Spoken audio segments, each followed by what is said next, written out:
ہم اپنی سلسلے کا آغاز، اس گفتگو کا آغاز اس سوال سے کرنا چاہیں گے، اور جیسا کہ ہم نے مقدمے میں بیان کیا ہے کہ توحید بزبان امیر المؤمنین، تو سب سے پہلے سوال یہ ہے کہ اسلام میں توحید کی اہمیت کو کس قدر بیان کیا گیا ہے؟ اعوذ باللہ من الشیطان اللعین الرجیم، بسم اللہ الرحمن الرحیم، وبہ نستعین وہو خیر ناصر و معین۔ شکریہ آپ تمام دوستان کا کہ ایک فرصت مہیا ہوئی ہمارے لیے کہ اس باسعادت موقع پر ہم توحید کو امیر المومنین کے کلام کی روشنی میں جان سکیں۔ سب سے پہلے تمام ناظرین کی خدمت میں اس عظیم مناسبت کے موقع پر تبریک عرض کرتا ہوں۔ جہاں تک سوال کی بات ہے کہ توحید کی اہمیت اسلامی تعلیمات کے روشنی میں کیا ہے، تو وہاں پر اگر ہم اسلام کی تعلیمات کو دیکھیں اور اسلام کی تمام ان اصول کو دیکھیں جو اسلام نے بیان کیے ہیں، دین کے جتنے بھی اصول ہیں الہیات کے مباحث کے اندر، تو توحید تمام ان اصول پر حاکم نظر آتی ہے۔ یعنی یوں کہیں کہ جتنے بھی اسلام کے اصول ہیں اور حتیٰ تمام کے تمام فروعات، وہ اسی توحید کے سائے میں آتے ہیں، توحید کے شعاع میں آتے ہیں۔ بلکہ یوں کہیں کہ یہ توحید کی اصل ہی ہے کہ جو انسان کی فردی اور اجتماعی زندگی پر، یہاں تک کہ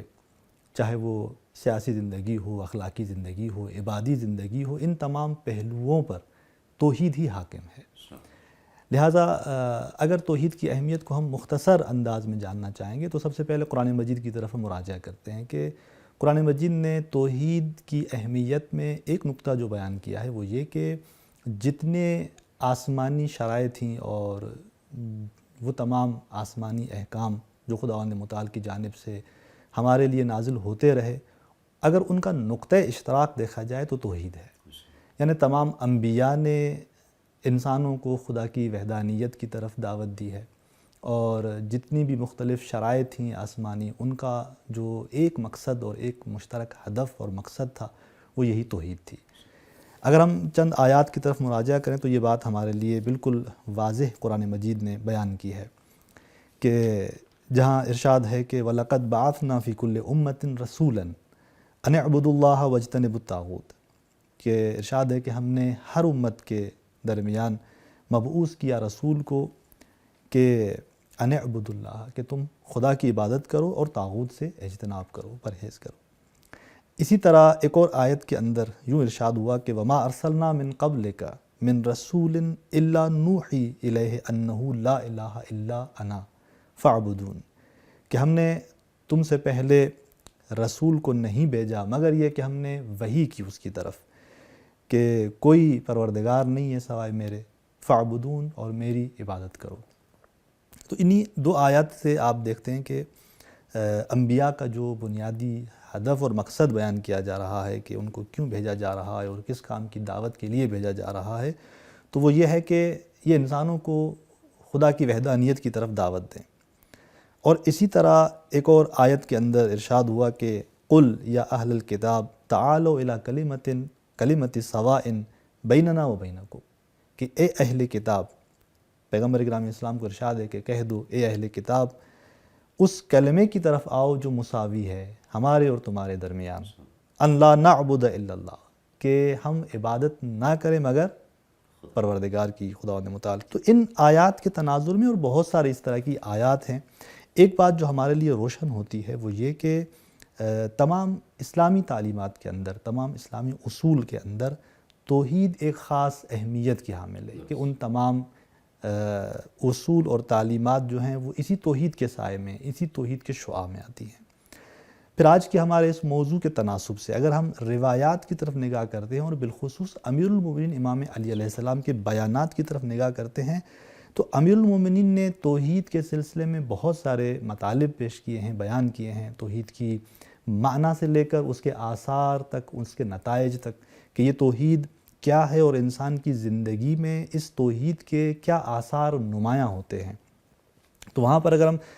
بعض روایات کی طرف اشارہ کر دیں جن سے توحید کی اہمیت امیر المومنین کے کلام سے روشن ہوتی ہے، ان میں سے ایک یہ کہ امام علی علیہ السلام پیغمبر گرامی اسلام صلی اللہ علیہ وآلہ وسلم سے یہ روایت نقل کرتے ہیں کہ التوحید نصف الدین، توحید نصف دین ہے، دین کا آدھا توحید ہے۔ یعنی جتنی اسلام کی تعلیمات ہیں انسان کے فردی اور اجتماعی زندگی کے مختلف شعبوں میں، ان تمام میں آدھی تعلیمات جو ہیں وہ توحید سے وابستہ ہے، اس کا ایک پورا آدھا حصہ جو ہے وہ توحید سے وابستہ ہے۔ اسی طرح امام ایک اور روایت کے اندر فرماتے ہیں کہ اول عبادت اللہ معرفتہ، کہ ذات پروردگار کی عبادت کا جو آغاز ہے وہ اس کی معرفت ہے، وَأَصْلُ مَعْرِفَتِهِ تَوْحِیدُهُ، اور معرفت پروردگار کی جو بنیاد ہے، اساس ہے، وہ اس کی توحید ہے۔ اسی طرح نہج البلاغہ جو ایک شاہکار ہے امام علی علیہ السلام کی فصاحت اور بلاغت کے سلسلے میں ان کے بیانات کا، اسی نہج البلاغہ کے پہلے خطبے کے اندر امام نے توحید کی اہمیت کو کچھ اس طرح بیان کیا کہ اول الدین معرفتہ، امام فرماتے ہیں کہ آغاز دین کیا ہے؟ معرفت پروردگار ہے، وکمال معرفتہ التصدیق بہ، اور اسی پروردگار کی معرفت کا کمال کس چیز میں ہے کہ انسان تصدیق پیدا کرے ذات پروردگار کی نسبت، وکمال التصدیق بہ توحیدہ، اور وہ جو تصدیق انسان نے پیدا کرنی ہے اس کا کمال کس میں ہے؟ توحید کے اندر ہے۔ تو یہاں ان روایات سے معلوم ہوتا ہے کہ امیر المومنین کے بیانات میں توحید کس قدر اہمیت کی حامل ہے۔ یہاں پر ایک آخری جملہ جو توحید کی اہمیت سے وابستہ ہے اور وہ بھی امیر المومنین کے بیان سے روشن ہوتا ہے کہ جہاں پر امیر المومنین کلمہ لا الہ الا اللہ یعنی خدا کی وحدانیت کی گواہی اور شہادت کے سلسلے میں گفتگو کر رہے ہوتے ہیں، تو وہاں پر امام فرماتے ہیں کہ نتمسک بہا ابدا ما ابقانا، کہ ہم اسی سے متمسک ہیں، جڑے ہوئے ہیں، کس سے؟ خداوند متعال کی وحدانیت کی گواہی اور اسی کلمے کے ساتھ، ابدا ما ابقانا، جب تک ہم ہیں، وندخرها لأحاویل ما یلقانا، اور ہم اس کو اپنے لیے ذخیرہ قرار دیتے ہیں ان تمام واقعات کے لیے جو بہت ہی خوفناک اور ہمارے لیے واقع ہونے والے ہیں آگے، ان تمام کے لیے ہم جس چیز کو ذخیرہ بناتے ہیں وہ یہ وحدانیت ذات پروردگار ہے۔ اور ایک بہت خوبصورت جو بات یہاں پر اس روایت کے اندر ہے وہ یہ کہ امام آگے 4 چیزیں بیان کرتے ہیں، اور کہ اسی وحدانیت کی گواہی سے متمسک ہونے کے جو حکمتیں اور جو ادلہ ہیں وہ کیا ہیں، کیوں ہم متمسک ہیں اس وحدانیت سے، کیوں ہم متمسک ہیں کہ اس بات سے کہ ہم یہ شہادت دیں کہ ذات پروردگار ایک واحد ذات ہے، اس کی وحدانیت کی ہم گواہی دیتے ہیں۔ فرماتے ہیں اس لیے کہ عظیمت فإنہا عظیمت الایمان، یہ جو لا الہ الا اللہ کی گواہی ہے، یہ جو وحدانیت کی شہادت ہے اور ہمارا اسی سے متمسک ہونا، امام فرماتے ہیں کہ یہ ایمان کے استحکام کا باعث ہے۔ اور اسی طرح وفاتحۃ الاحسان، اور یہی گواہی ہے، یہی وحدانیت سے متمسک ہونا ہے کہ جو تمام نیکیوں کی، تمام اچھائیوں کی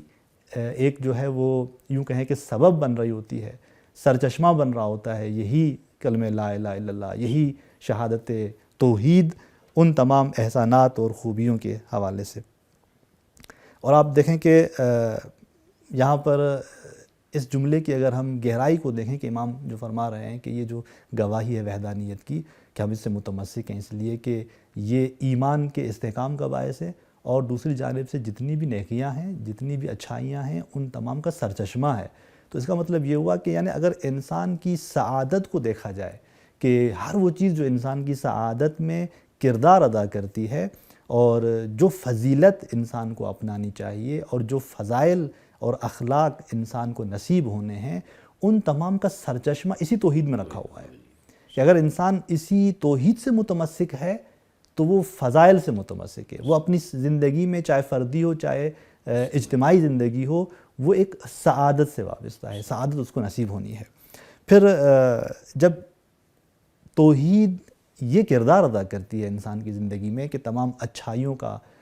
مرکز بنتی ہے، سبب بنتی ہے، سرچشمہ بنتی ہے اور اس کے ایمان کے استحکام کا باعث بنتی ہے، تو آگے 2 اور چیزیں جو انسان کو نصیب ہوتی ہیں اسی کی وجہ سے، وہ کیا ہیں؟ وہ امام فرماتے ہیں کہ وہ مرضات الرحمن،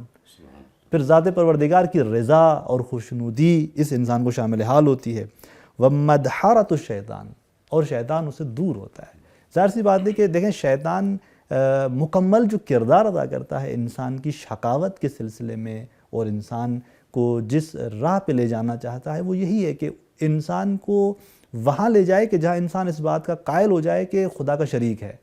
یعنی انسان شرک کرنے لگے اپنی زندگی کے اندر، اب وہ چاہے شرک جلی ہو چاہے خفی ہو، یعنی ایک ایسا شرک ہو جو آشکار اور واضح شرک ہو، کسی اور چیز کو ذات خداوند متعال کے لیے شریک قرار دے،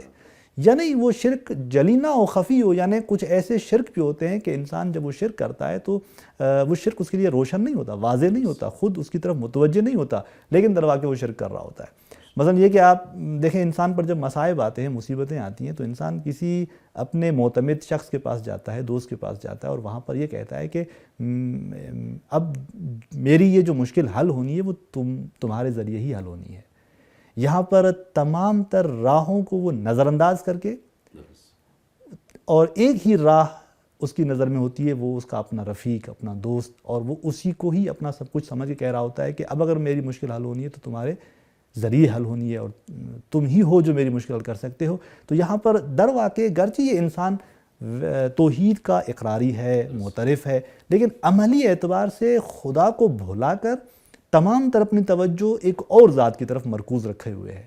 تو اس کو ہم شرک خفی سے تعبیر کرتے ہیں۔ یعنی یہ بھی شرک ہے، ایک قسم کا یہ بھی شرک ہے کہ جو انسان کی زندگی میں اگر آ جائے تو بہت ساری توفیقات انسان سے سلب ہو جاتی ہیں۔ شیطان کا کام یہ ہوتا ہے کہ وہ انسان کو ایسی راہوں پر لے آئے کہ اس کی زندگی میں شرک نظر آئے۔ اگر وہ واضح طور پر شرک نہ کر رہا ہو تو کسی نہ کسی طریقے سے مخفی طور پر بھی وہ اس کے عملی زندگی کے اندر شرک جو ہے وہ نظر آئے۔ یہاں پر امام علیہ السلام فرماتے ہیں کہ توحید سے متمسک رہنا اور اسی کی شہادت اور گواہی سے متمسک رہنا، اس کا نتیجہ کیا نکلتا ہے کہ ایک طرف انسان کی زندگی سعادت مند بنتی ہے، اور دوسری جانب جب زندگی سعادت مند بنتی ہے تو اس طرف سے خدا کی خوشنودی شامل حال ہوتی ہے، وَمَدْحَرَةُ الشیطان، اور شیطان اس سے دور ہو جاتا ہے۔ تو یعنی یوں ہم کہیں کہ ایک بہت خوبصورت مثال بعض بزرگان یہاں پر دیتے ہیں، کہتے ہیں کہ توحید کو اگر اسلامی تعلیمات میں دیکھا جائے تو اس کو آپ یوں نہ سمجھیں کہ جیسے ایک تسبیح ہوتی ہے، تسبیح کے اندر مختلف دانے ہوتے ہیں، پھر ان دانوں میں سے ایک بہت بڑا جو ہے دانہ ہو جس کو ہم توحید سے تعبیر کریں، اور پھر چھوٹے چھوٹے دانے ہوں، باقی تعلیمات اور باقی اصول اس کی نسبت چھوٹے ہوں۔ نہیں، اصلاً توحید ایک بڑے اور موٹے دانے کی مانند بھی نہیں ہے، بلکہ توحید وہ رسی ہے در واقع جو ان تمام دانوں کو جمع کیے ہوئے ہے۔ یعنی یہ توحید ہی ہے جس نے اسلام کی تمام تر فضائل کو، تمام تر خوبصورتیوں کو، تمام تر اصول کو، تمام تر فروع کو اپنے سائے میں لیا ہوا ہے اور اپنے شعاع میں لیا ہوا ہے۔ تو لہٰذا یہ اس رسی کی مانند ہے جس نے ان تمام تعلیمات کو، تمام اصول کو ایک دوسرے سے مرتبط کیا ہوا ہے۔ اور اسی طرح آغا جواد یامنی حفظہ اللہ فرماتے ہیں کہ یہی توحید جو نظری مورد میں، یعنی اگر انسان عقیدہ پیدا کر لے توحید کے سلسلے میں، چونکہ توحید کی دو بنیادی قسمیں، ایک عقیدہ پیدا کرنا، عقیدے کے مرحلے میں فکری اعتبار سے خدا کی وحدانیت کا اقرار کرنا، اور دوسرا عملی میدان میں خدا کی وحدانیت کا معترف ہونا اور اس کو اپنی عملی زندگی میں نمایاں رکھنا۔ یہ جو توحید نظری ہے یہ کیا کام کرتی ہے؟ علمی توحید، عقیدتی توحید، یہ انسان کے فکر کو یعنی حسن بنا دیتی ہے، اچھا بنا دیتی ہے، اور اس طرح سے توحید عملی انسان کے عمل کو بہتر بناتی ہے۔ یہ دونوں انسان کے لیے در واقع اس دو پر کی مانند بن جاتے ہیں کہ جو انسان چاہتا ہے کہ تقرب الہی کے مرحلے میں ایک راہ طے کرے، خدا تک پہنچے، اس کے نزدیک بنے، تو ایسے سالک کے لیے در واقع یہ توحید ہی ہے جو اس کو اس کے انسانی سعادت تک پہنچا سکتی ہے۔ تو اسی طرح انہی قرآن مجید کی آیات سے اور امیر المومنین کی ان بیانات سے ہمارے لیے توحید کی اہمیت اچھی طرح روشن ہو جاتی ہے۔ اچھا، جس طرح آپ نے ابھی بیان کیا کہ جب ہم مثلا کوئی مشکل آتی ہے یا کوئی کام ہو تو ہم تمام راستوں کو بند سمجھتے ہوئے اور ایک شخص کی طرف رجوع کرتے ہیں اور اس کو منبع اور ماخذ سمجھتے ہیں اس مشکل کو حل کرنے کے لیے، تو ہم اپنی زندگی میں دیکھتے ہیں کہ ہم اولیاء الہی کی طرف جو ہے رجوع کرتے ہیں مشکلات میں، تو کیا یہ بھی شرک خفی ہو جائے گا؟ بہت خوبصورت سوال ہے اسی بحث کے تناظر میں اس کو حل کرتا چلوں اس طریقے سے کہ دیکھیں، ایک مرتبہ آپ کسی غیر اللہ کی طرف یعنی خدا کے علاوہ کسی اور ہستی کی طرف متوجہ ہوتے ہیں، لیکن جب آپ توجہ کرتے ہیں اس کی طرف اپنے مصائب اور آلام اور مصیبتوں کے لیے، تو آپ کی تمام تر توجہ اس پر متمرکز رہتی ہے، آپ اس وقت یعنی ذات الہی کو بھلا دیتے ہیں۔ لیکن اولیاء کے مرحلے میں جب ہم اولیاء کی طرف رجوع کرتے ہیں، ائمہ کی طرف رجوع کرتے ہیں، ان سے توسل کر رہے ہوتے ہیں، تو وہاں پر یہ متوجہ ہوتے ہیں اس مطلب کی طرف کہ یہ جو ولی خدا ہے یہ ہماری اس مصیبت کو دور کر رہا ہے، اس لیے کہ اس کی جو ولایت ہے وہ ذات خداوند متعال کی ولایت کے بالکل تسلسل میں ہے، چونکہ اس کو ولایت پروردگار نے دی ہوئی ہے، اس کو یعنی وسیلہ اس پروردگار کی ذات نے بنایا ہوا ہے، ہم یہ عقیدہ رکھتے ہیں اور پھر انہی کی بارگاہ میں آتے ہیں اور اپنی مصیبتوں کے حل کے لیے ان سے متوسل ہوتے ہیں، تو یہاں یہ ہمارا توسل اس اعتبار سے ہوتا ہے کہ چونکہ یہ ذات، اس کی ولایت خداوند متعال کی ولایت کے تسلسل میں ہے، تو یہاں پر وہ اس طرح کا شرک خفی جو ہے وہ پیش نہیں آتا۔ یعنی گویا یہ بھی رجوع الی اللہ ہی ہو جائے گا، کیونکہ ولی اللہ ہیں یہ۔